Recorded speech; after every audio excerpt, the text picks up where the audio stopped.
Hello, કેમ છો? Indian પેલેટને ભાવતી એવી એક રેસીપી આજે બનવાની છે. મિડલ ઇસ્ટર્ન સ્ટ્રીટ ફૂડ છે.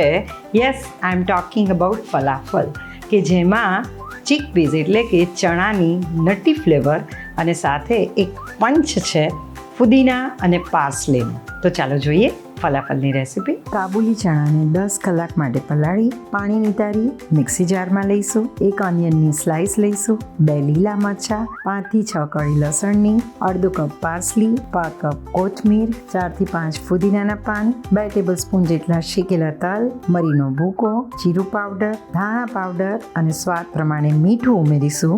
હવે પલ્સ મોડ ઉપર કરકરી પેસ્ટ તૈયાર કરીશું. એની અંદર 1/4 કપ જેટલું ડ્રાય બ્રેડ ક્રમ્સ ઉમેરી સરસ રીતે મિક્સ કરી લઈએ. હવે ફલાફલ તળવા માટે ફોર્ચ્યુન કોટન સીડ ઓઇલ ગરમ કરવા મૂકીશું.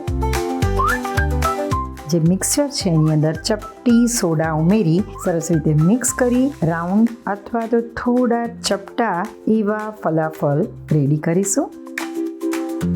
અને હવે એને ગરમ તેલમાં ડીપ ફ્રાય કરીશું. લાઇટ બ્રાઉન કલરના થાય એટલે એને બહાર કાઢી લઈએ. ગરમા ગરમ ફલાફલ રેડી છે. બહારથી ક્રિસ્પી, અંદરથી સોફ્ટ એવા ફલાફલ. એને સર્વ કરીશું હમસ, કુકુંબર સલાડ અને મેડિટેરેનિયન પાર્સલે સેલેડ સાથે. Thank you.